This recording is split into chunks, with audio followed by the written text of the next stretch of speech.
Hello guys, welcome back. Yes, so remember that we made the hibiscus blend. So this is how it looks. It's actually the final product.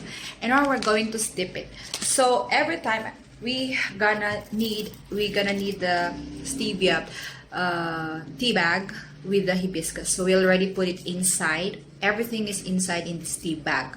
Yeah, and then even its natural sugar is there, and then we're gonna put our lemon. So usually we have lemon. Yan. And just put the edges. And then of course our yellow watermelon. I like the texture of yellow watermelon. And actually this is very sweet. Yeah.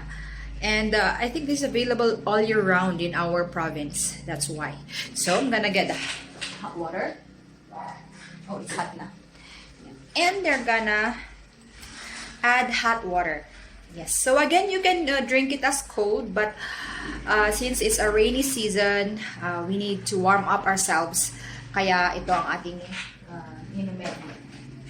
Yeah. So again, if you want to have a cold drink, you steep them all with hot water, and after that, you're gonna put some ice.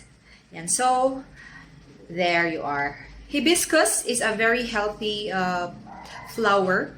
Yes, and it's very good actually for digestion, for lowering blood cholesterol or anything.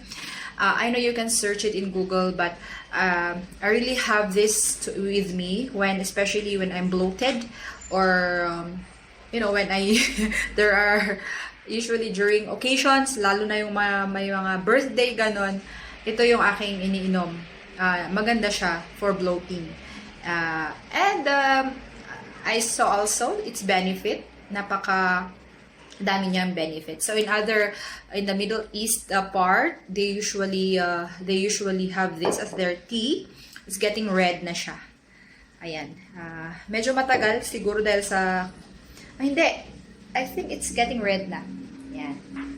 That's why I call it a red tea. Yan. So I blend it with watermelon. Watermelon is hydrating with the lemon, detoxifying element, and then all in the goodness in a cup.